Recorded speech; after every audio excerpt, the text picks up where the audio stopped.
que vamos a desarrollar en esta clase se va a llamar proporciones en arquitectura.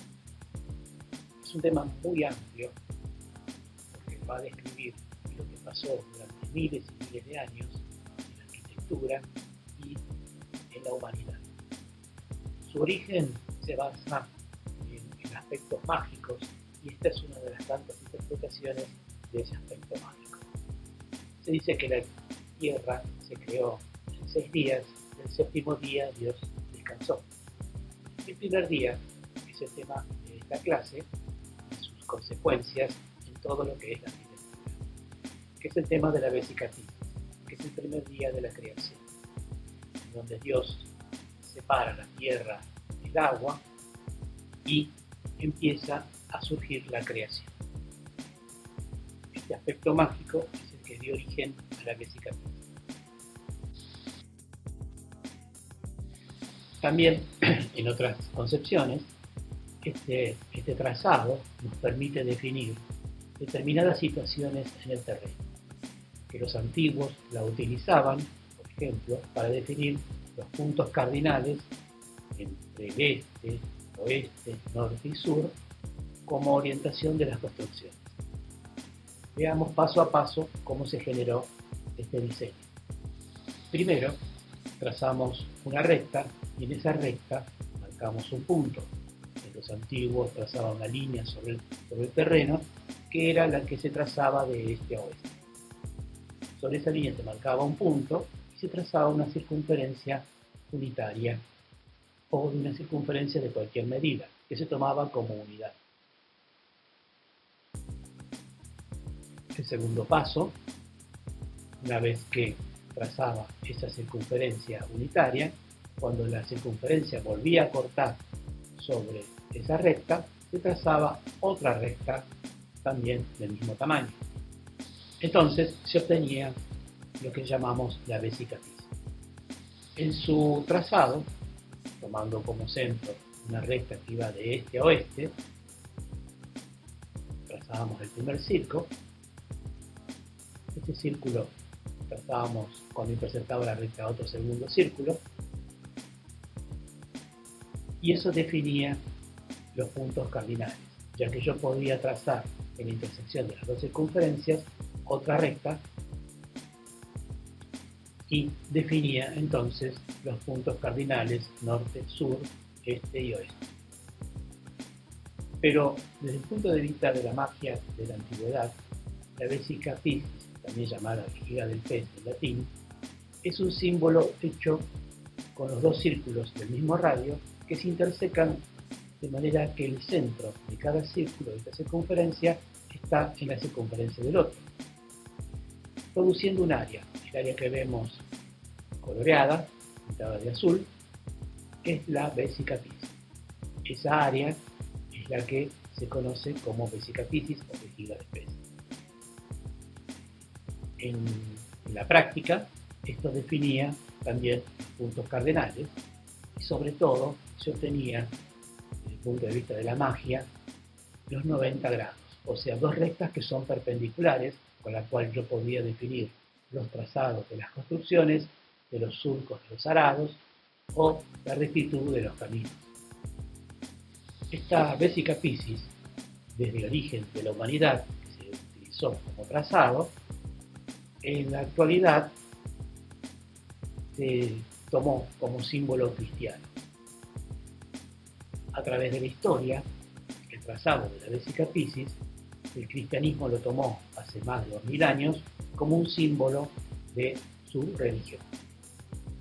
Todas las obras medievales tienen esas características de trazado de la vesicatis,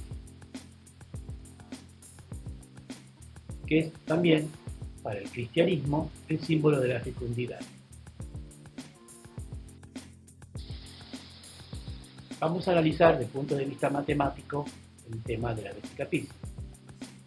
Volvemos a trazar las dos circunferencias y vamos a medir el punto de A hasta B, que es el número de la vesicatis, ya que el área, ya lo hemos visto, es el área de la intersección de las dos circunferencias. Sabemos que los radios vamos a tomarlos como unitarios. Desde cuando tomamos el radio unitario, sabemos que desde este centro R formamos puntos, donde podemos decir que el centro que llamamos M, trazamos un radio de la circunferencia que va hasta A, de A trazamos una perpendicular a la recta y nos queda formando un triángulo, del cual de ese triángulo conocemos la hipotenusa, que es el radio unitario, y la mitad del radio de la circunferencia, que también es unitaria. Y lo que queremos averiguar es X. Como sabemos, el triángulo que se nos está formando en esta intersección de la vesica Piscis es un triángulo rectángulo, donde tenemos dos catetos y una hipotenusa. Y la incógnita está sobre uno de los catetos. Entonces, para obtener un cateto, tengo que hacer la raíz cuadrada de la hipotenusa, que sería radio al cuadrado, menos el otro cateto, que sería radio dividido 2. Haciendo las cuentas y reemplazando por el valor unitario de la circunferencia, el radio 1, reemplazo 1 en radio al cuadrado, menos la mitad del radio, también lo llevo al cuadrado, entonces hago 1 al cuadrado menos 1/4 al cuadrado, eso me da 3/4, y eso como resultado me da raíz de 3 sobre 2. Ese es el resultado de X, de calcular X como cateto, que es incógnita de ese triángulo rectángulo. Sabiendo el valor de X y sabiendo que el número de la vesica Piscis es el segmento que va desde A hasta B, que es igual a 2 veces el valor de X, lo único que tenemos que hacer es calcular el valor de X multiplicado por 2 y obtener que al multiplicar X, que es raíz de 3 sobre 2 por 2, me queda raíz de X. Raíz de 3, perdón. Raíz de 3. Esta raíz de 3 es el valor del segmento que va de A hasta B, que es el número de la vesica Piscis, mientras que el área de la vesica Piscis es lo que está sobre A. Vamos a aplicar otro ejemplo, donde también tenemos un radio cualquiera, por ejemplo, un radio de 2,75, puedo tomar cualquier tipo de radio, y vamos a ver cuál es la equivalencia con el número de la vesica Piscis. Hacemos el mismo procedimiento que hicimos anteriormente. Tomamos el segmento que va de M hasta A, que vale 2,75, la mitad del radio, que es 1,275, y puedo calcular ese segmento X, que es la mitad de A hasta B. Haciendo las cuentas, me da que X es igual a 238. O sea que 238 multiplicado por 2 me da 4,763 centímetros. Esta medida la conocemos en centímetros, ya que hemos dado el radio no unitario, sino con un valor cualquiera. ¿Y qué relación tendría con la raíz de 3? Bueno, cuando yo multiplique 238 por 2x por 2, que es el valor de x, tendría 4,763. Ese 4,763 es el segmento que va de A hasta B. ¿Y qué relación tiene con la raíz? Cuando yo digo, entonces, que el valor de raíz de 3, que era el segmento de AB, es proporcionado a 1, que es la circunferencia unitaria que tomé en el ejercicio anterior, y tomo que y que AB vale 2 veces 4,763, quiero decir que si conociendo el valor de la raíz, que es raíz de 3, AB va a ser igual a 3 por 2,75. Y sabiendo eso, puedo calcular el valor de AB, que es 4,763. Entonces, quiere decir que la circunferencia que yo trace de cualquier medida siempre va a estar en proporción con la raíz de 3. O sea, si yo tomo una circunferencia cualquiera y lo multiplico por raíz de 3, ese segmento AB va a estar en proporción con raíz de 3, que es el número de la vesicatriz. Haciendo el ejemplo de resolviendo el triángulo rectángulo o haciéndolo por proporciones, me da el mismo número, 4,763. Y ese es el número de la vesicatriz para una circunferencia de radio 2,75. Como ven, los antiguos no les interesaba el valor de radio, solamente tomaban el valor del segmento.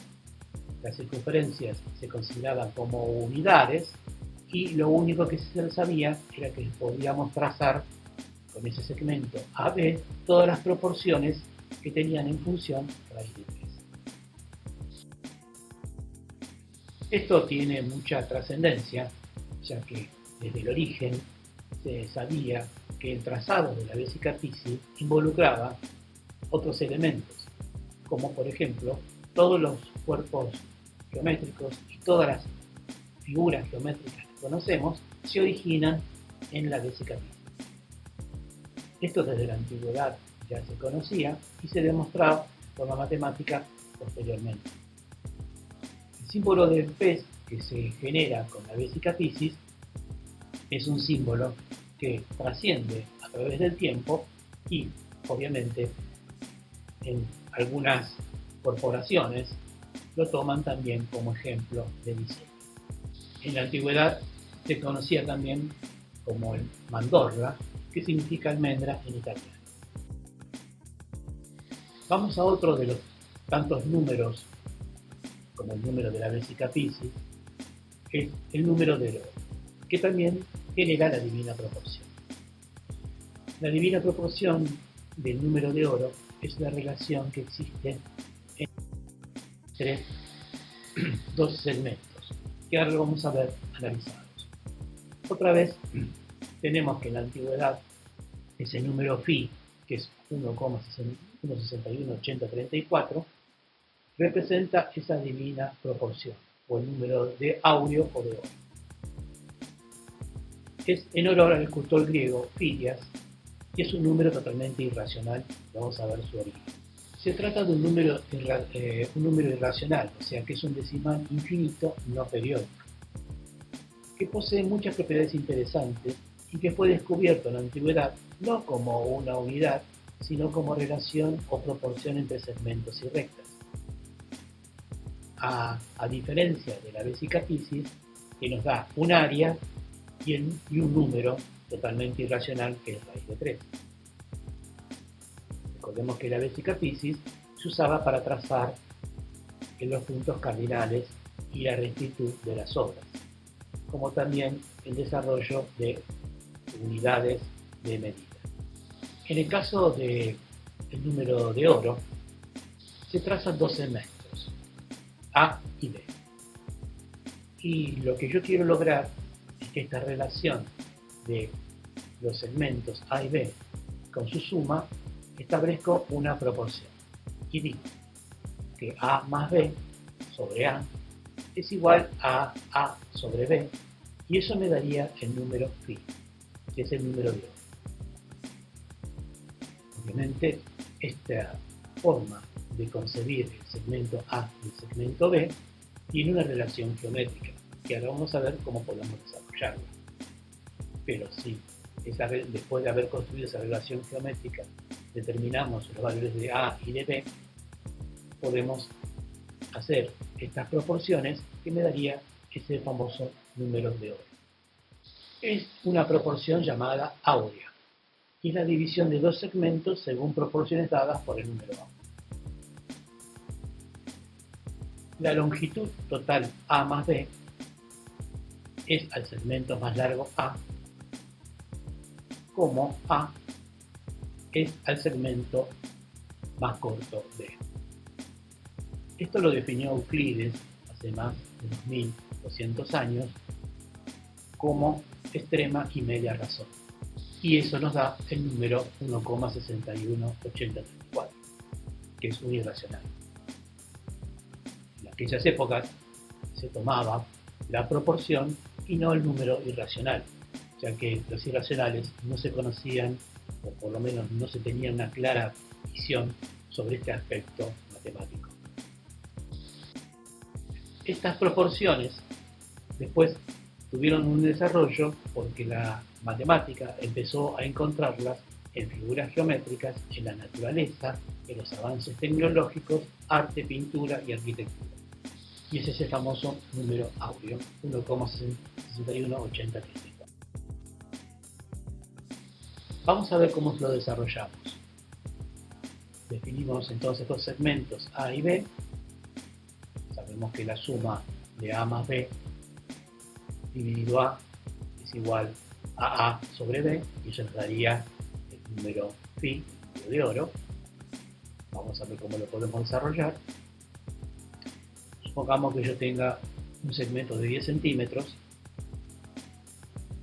levanto en su extremo otro segmento como trazado auxiliar de 5 centímetros, trazo un triángulo que es rectángulo, porque los 5 centímetros que yo levanté son perpendiculares a los 10.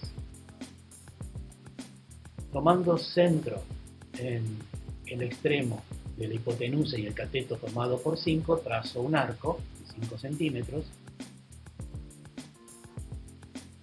y después, desde la intersección de ese arco con la hipotenusa, trazo otro arco desde el vértice de la horizontal con la hipotenusa,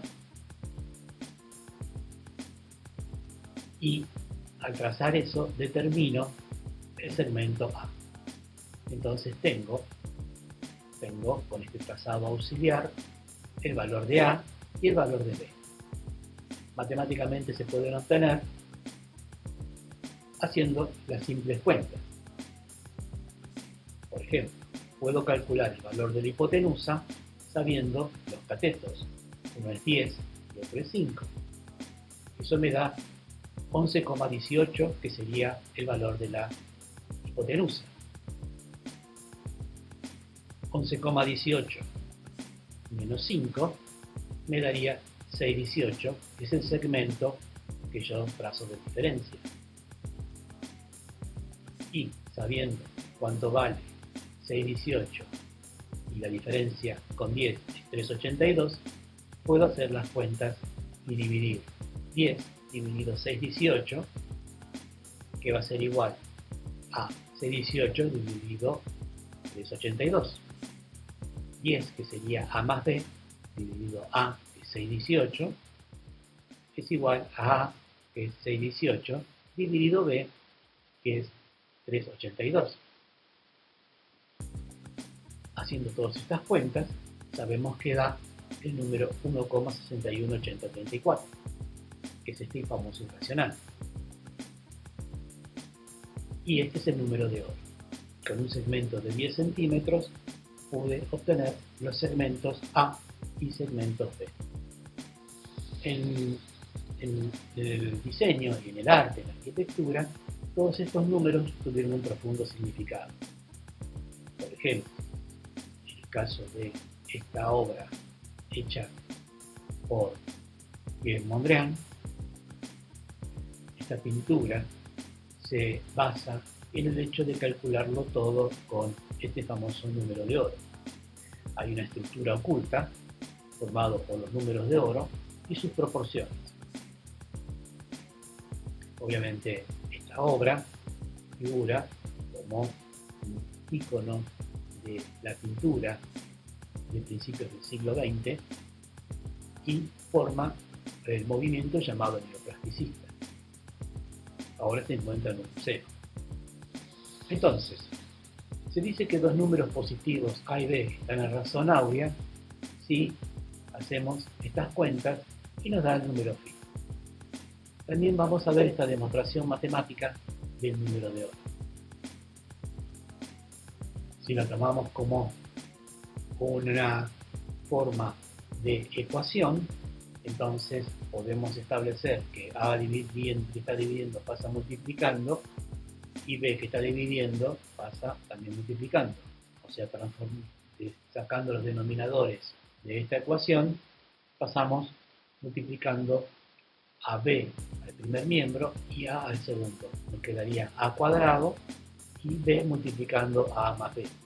Desarrollo los productos de multiplicar B por lo que tengo entre paréntesis, A más B, y voy generando lo que se denomina una ecuación de segundo grado.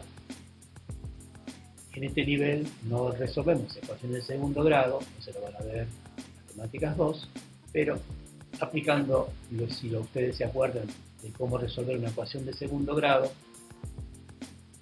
tenemos que poder definir ese número llamado phi.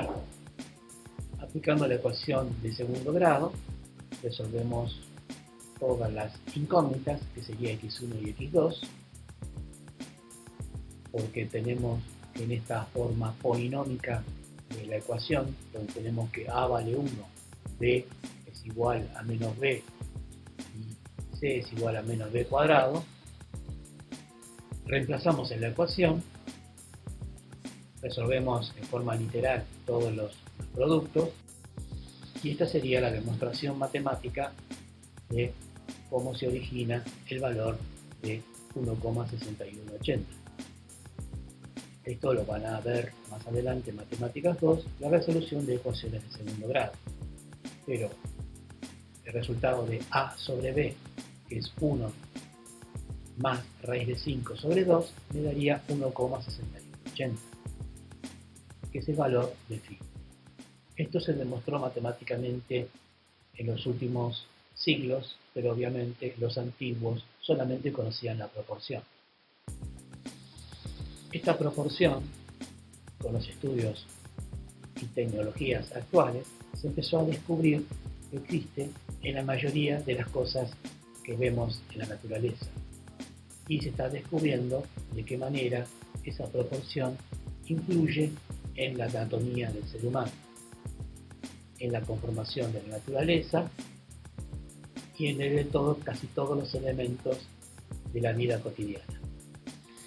Vamos a ver la otra consecuencia de tener el número áureo, que es el rectángulo áureo. Otra vez partimos de un elemento de A más B y tenemos A. Otra vez tenemos la relación A más B sobre A dividido A sobre D, que nos da el número phi. Entonces, teniendo la altura del rectángulo y el largo del rectángulo, tenemos esta relación llamada rectángulo áureo, siempre y cuando nos dé el valor de phi, que es 1,6180. Vamos a trazar un cuadrado de medida A por A, lo vamos a dividir en dos partes, con una mediana a uno de sus lados, que sería perpendicular a uno de sus lados.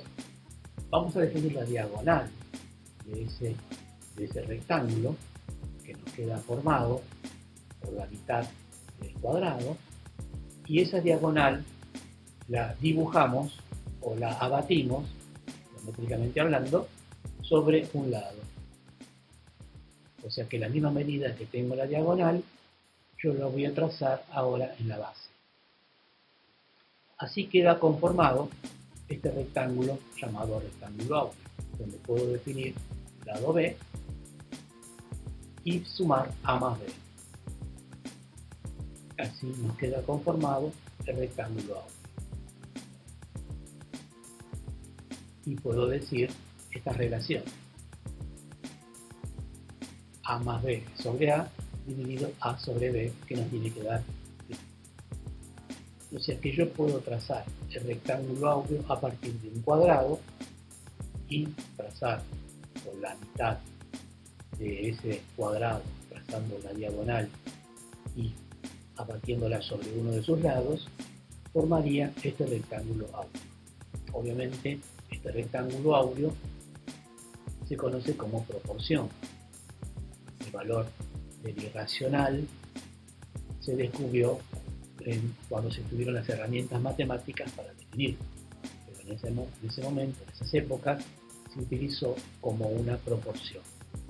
Matemáticamente hablando, si supongamos que A vale 1, perdón, A vale 2, podemos tomar la división entre 1 y 1, y 2 sería la altura, que sería el valor de A, del cuadrado, que es A por A. Ahí tendría entonces otro valor 2, que definimos que es cuadrado, y tendríamos formado un triángulo rectángulo formado por un cateto que vale 1 y otro cateto que vale 2. Y nos da como consecuencia que la hipotenusa vale la raíz de 5. Si ustedes, resolviendo el triángulo pitagórico, pueden calcular la hipotenusa y verán que vale raíz de 5. Raíz de 5 es igual a que haber elevado 1 al cuadrado más 2 al cuadrado y sacándole la raíz. 1 al cuadrado es 1, 2 al cuadrado es 4, 4 más 1 es 5, entonces la hipotenusa es la raíz de 5. La raíz de 5 va a ser la suma de A más B, porque raíz de 5 la abato y me va a quedar entonces la relación raíz de 5 más 1 dividido el lado 2. Y si yo hago la otra relación A sobre B, que es la diferencia que existe entre raíz de 5 menos 1, me queda 1,23, y yo hago 1,23 dividido 2 dividido 1,236, me da también el valor de phi. 1 más raíz de 5 sobre 2 y el valor de phi, que lo hemos visto desde el punto de vista analítico, y acá también me da el valor de phi, que es 1,6180. Esto se ha demostrado en muchas oportunidades con estos trazados que también verifican que el rectángulo áureo me da el número phi. Más adelante, Durero construyó una espiral de este rectángulo áureo. Y esto fue un hallazgo de Durero para comprobar de qué manera ese rectángulo áureo podía generar una espiral. Se llamó la espiral de Durero. Volvemos a lo mismo. Tenemos un rectángulo, trazamos un cuadrado.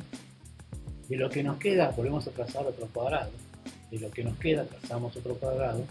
De lo que nos queda, otro cuadrado, y así sucesivamente. Después, tomando como centro cada uno de los vértices del cuadrado, voy trazando una espiral. Como ven, las curvas son continuas, no hay saltos,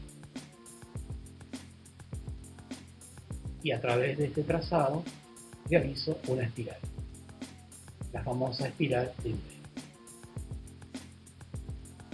Depende del tamaño del rectángulo áureo, puedo hacer una espiral mucho más exacta, o más grande, o más chica, de acuerdo al tamaño que yo tome del rectángulo áureo. Esto se encuentra desde la antigüedad en las grandes construcciones, por ejemplo en el caso del Partenón, que los estudios actuales indican que el trazado del Partenón cumple con las cuestiones del rectángulo áureo. Ese rectángulo mágico con el cual se trazaron la mayoría de las construcciones importantes. Acá lo tenemos representado en el Partenón. Todas las grandes edificaciones del mundo guardan esta relación áurea. Desde las construcciones más primitivas se han establecido que estas relaciones se utilizaron para su diseño. En geometría también se descubrió que esta relación del número de oro se cumple en todos los polígonos. Por ejemplo, en caso del pentágono regular, la razón entre la diagonal y el lado cumple la razón áurea si dividimos la diagonal por uno de sus lados. Acá estamos viendo como de un pentágono, o sea, por la estrella pentagonal, definiendo dos rectángulos, uno que es más estrecho y otro que es más grande o más ancho. En este caso vamos a definir estos que se conocen como triángulos áureos. En cualquier relación en este caso el decágono regular, la razón entre el lado y el radio de la circunferencia descripta cumple la razón áurea. En la mayoría de los polígonos esta razón áurea se cumple. Volviendo a los triángulos, estos triángulos que hemos visto en el pentágono, también desarrolla su relación áurea, dividiendo A, B, dividiendo AB sobre el lado menor, que es DC. En este caso, también cumple la relación áurea y es el número pi. Vamos a ver de qué manera podemos construir del triángulo áureo la espiral áurea. Si trazamos una mediana o una bisectriz del ángulo de, por ejemplo, 72 grados, eso lo divide en dos ángulos iguales. Con esos dos ángulos iguales nos quedan estos dos triángulos que son justamente los que partieron de su original, o sea, nos queda un triángulo más extenso y otro triángulo más estrecho. Vuelvo a tomar otra vez la bisectriz y nos queda un triángulo más estrecho y un triángulo más ancho. Vuelvo a hacer lo mismo y así sucesivamente. Y partiendo de los puntos de intersección, yo puedo ir trazando la espiral áurea.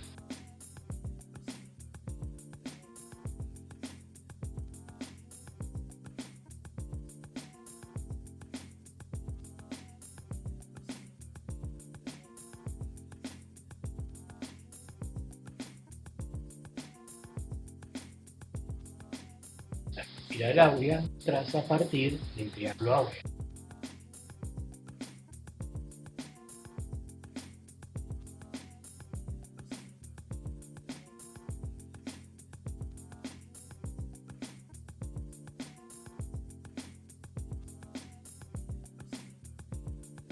Los trazados de los triángulos áureos, los rectángulos áureos y las espirales se cumplen en muchas obras de cuadros famosos.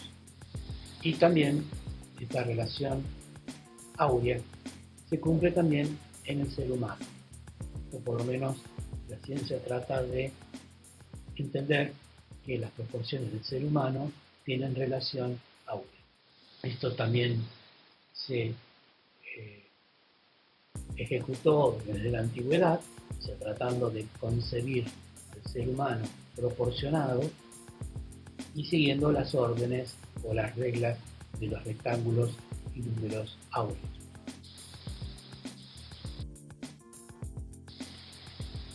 Leonardo da Vinci, desde 1452 a 1512, estableció también estas relaciones en el cuerpo humano, dibujando lo que se conoce como hombre de Vitruvio, en el cual podemos ver en su ilustración cómo el ser humano está dentro o inscrito dentro de la proporción áurea. Si nosotros tomamos la altura del ser humano completa, que sería el segmento A más B o B más A, y la dividimos de la distancia del ombligo a los pies, nos tendría que dar el número pi. durante muchos siglos, también otros autores quisieron establecer esa proporción.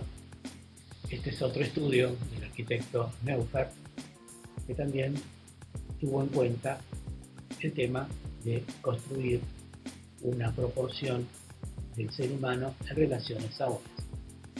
Llegamos hasta Le Corbusier, que ya hemos visto en otras oportunidades, donde también trata de hacer todas las relaciones humanas en función de un hombre en proporción. Tenemos entonces la pintura famosa de la Mona Lisa, de Leonardo da Vinci, que también es el rectángulo dorado. Durero también, la espiral de Durero también se interpreta en la obra de las Meninas, en el cuadro de Dalí. Y pasamos a lo que nosotros conocemos como la sucesión de Fibonacci. Esto lo inventó Leonardo de Pisa, también conocido como Leonardo Tiziano, y Leonardo, o simplemente Leonardo Fibonacci. Recordemos que hasta 1200 no se conocían los números arábigo-indos que nosotros conocemos en la actualidad, sino que utilizábamos los números romanos.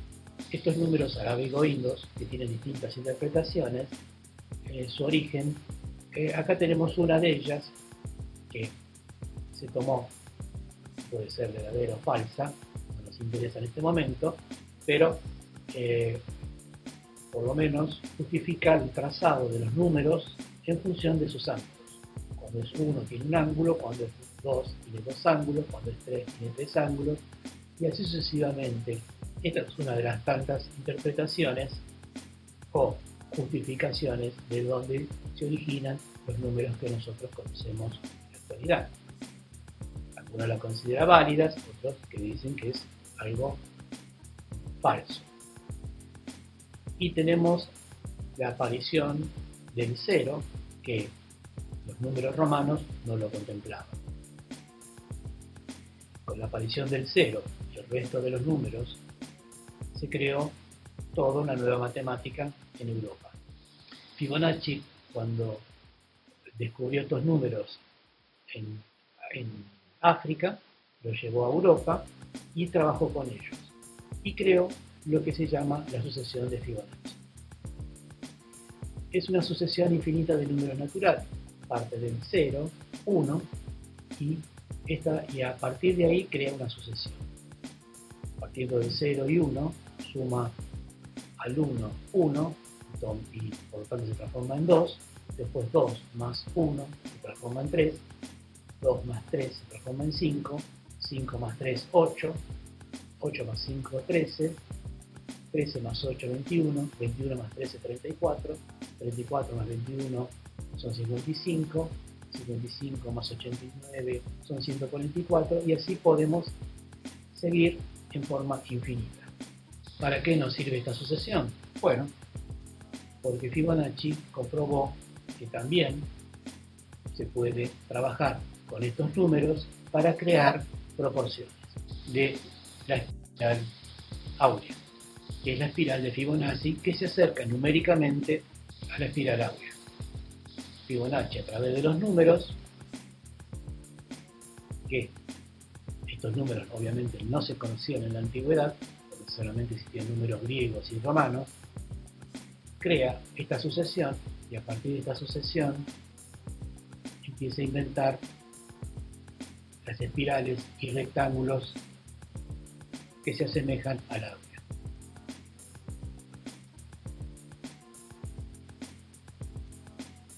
Y Fibonacci comprueba matemáticamente lo que antes se conocía como proporción. A través de estos estudios matemáticos, los investigadores a través de la historia han encontrado estas relaciones en la naturaleza. Acá tenemos una mucho más ampliada.